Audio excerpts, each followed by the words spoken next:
সবাই কেমন আছেন? নিশ্চয়ই ভালোই আছেন। আজ আমি আপনাদেরকে আলুর পরোটা করে দেখাবো। আলু বসিয়েছি, সিটি মারেনি, সিটি মারবে। এখানে আমি ময়দা মেখে রেখেছি, 4টে লেচি করা আছে। হ্যাঁ গাইস, আটা মেশাতে হতো কিন্তু আটাটা আমি মেশাতে ভুলে গেছি, তো শুধু ময়দাই আছে। ভালো করে ময়ান দিয়ে ভালোভাবে মেখে রেখেছি। আর এখানে আছে কাঁচা লঙ্কা কুচি, আদা কুচি, রসুন একটা দিয়েছি ছোট, আর ধনেপাতা কুচি, এই সবগুলো আছে। তো এইসবগুলো দিয়েই আমি আলু পরোটা বানাবো। তো চট করে আসছি, সঙ্গে থাকুন গাইস। আমি আলু একটু বেশি করে সেদ্ধ বসিয়েছিলাম, তো এরকমই আধখানা 5 পিস নিয়ে আমি আলুগুলো এখন পিসছি।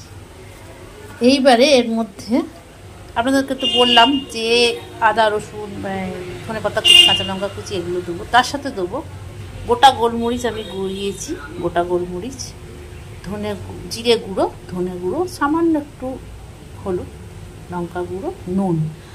আর আমি ময়দাটার সাথে কিন্তু নুন আর একটু মিষ্টি দিয়ে মেখেছি, ঠিক আছে, মানে সুগার কাস্টার্ড দিয়ে একটু মেখেছি আর কি। তো এটা মাখবো, চলুন মেখে নিই। চটপট করে মেখে নিয়েই আসছি। মুন্ড করে রেখেছি আলুটা মেখে। আর মাখার সময় নুন বা মিষ্টি এটা একটু কমই দেবেন। তো এবারে আমি কি করব, তেল দিয়ে এটা বেলবো। আমার এইখানটা পরিষ্কারই, সেই জন্য আমি এখানেই বেলি। এটা তেল দিয়ে প্রথমে হাত দিয়ে দিয়ে এরম করবো। সাইডগুলো একটুখানি পাতলা পাতলা করে দেবেন। তেল দিয়ে বেলে তারপরে আমি এই আলুর গুঁড়োটা এর মধ্যে দেবো। তো চলুন দেখাই এভাবে কী করছি। দেখুন এভাবে বেলছি একটু, ঠিক আছে, একটু বেলে নিচ্ছি, নাহলে একটা ঢোকানো যাবে না, সেই জন্য আমি একটু বেলে নিচ্ছি। এইবারে এভাবে নিয়ে আমি আলুর পুরটা দিয়ে দিলাম, দেখুন,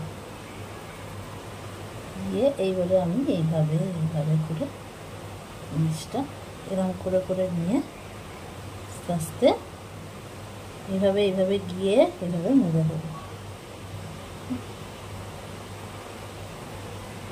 আপনি তেল দিয়েও বেলতে পারেন, আবার ময়দা দিয়েও বেলতে পারেন, সেটা আপনার উপর ডিপেন্ড করছে। তো হলো ভালো করে করে নেবেন যাতে আলুটা না বেরোয়। ওকে,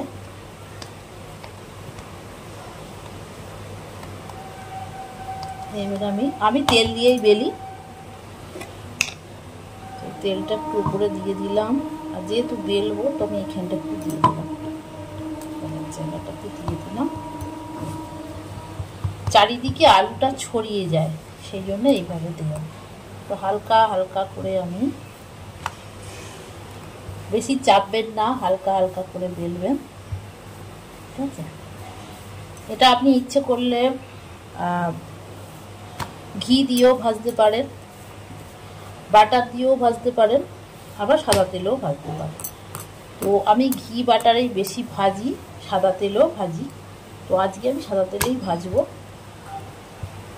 কেন কি বড্ড পেট খারাপ হয়ে যাচ্ছে সবাইয়েরই, এই সময়টা করে সবারই পেট খারাপ হচ্ছে অবশ্য। আমার ভ্লগের লাঠিটা কোথায় যে গেছে খুঁজে পাচ্ছি না, যার জন্য আমাকে এইভাবে আপনাদের দেখাতে হচ্ছে। প্লিজ কিছু মনে করবেন না, আর স্কিপ করে যাবেন না, পুরো ভিডিওটা দেখবেন। এই হলো আলুর পরোটাটা, দেখুন আমি বেলেছি, চারিদিকে আলুটা কিন্তু ছড়িয়ে গেছে, দেখতে পাচ্ছেন। চলুন এবার ভাজি। আলুর পরোটাটা দিয়ে দেবো,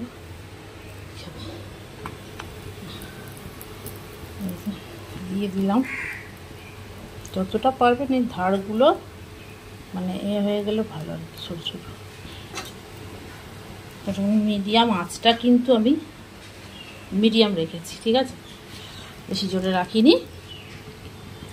তো আলুর পরোটাটা আপনারা কি দিয়ে খাবেন?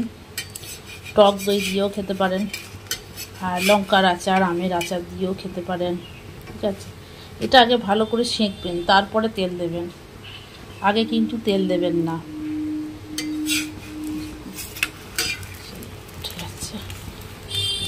শাঁখা শাঁখা মতন হচ্ছে, ভাজা ভাজা মতন, হালকা হালকা শাঁখা শাঁখা হবে, তারপর তেল দেবো। এই হলো আলুর পরোটা, বুঝলেন না? খেতে ভালোই লাগে বেশ। বানাতে যদি কেউ মনে করে কষ্ট, আমি বলবো কষ্ট কিছু নেই। আলুগুলো সেদ্ধ করবেন, ওইভাবে মাখবেন, চটপট করে নেবেন। তো লেবার একজন হলে ভালো হয়, তাই না? তো আমি তো নিজে নিজেই করি, আমার লেবার কেউ নেই। হ্যাঁ, এখন শাঁখা হচ্ছে, একটু হালকা আছে, একটুখানি ধারগুলো চিপে চিপে চিপে চিপে চিপে চিপে চিপে চিপে ধার, এই দেখুন হলো। এইবারে আমি সাদা তেলটা ঢালবো। কোথায় ঢালবো? সাইডে নয়, ওপরে ঢালবো, সাইডে একটু ঢালবো।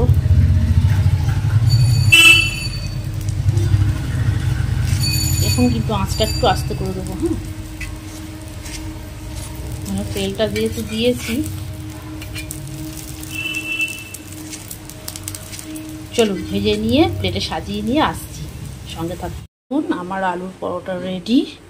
পেঁয়াজ কেটে দিয়েছি, এখানে আছে লঙ্কার আচার, আর এই হলো আলুর পরোটা। তো আমি ছিঁড়ে দেখাচ্ছি, আমি একটু গরম আছে। আপনারা চাইলে টমেটো বা ভেতরে আলুটা দেখতে পাচ্ছেন আছে পরোটা, এবারে আপনি আচার দিয়ে খেতে পারেন। আর এখানে টমেটো শসা কেটে নিতে পারেন, তো আমি কাটিনি। এই হলো আজকের আলু পরোটা। চলুন, টানটাড়া। তো আবার ভিডিও যদি আপনাদের ভালো লেগে থাকে, প্লিজ লাইক, সাবস্ক্রাইব এবং শেয়ার করতে ভুলবেন না। Thanks for watching. সবাই ভালো থাকবেন। টাটা, বাই।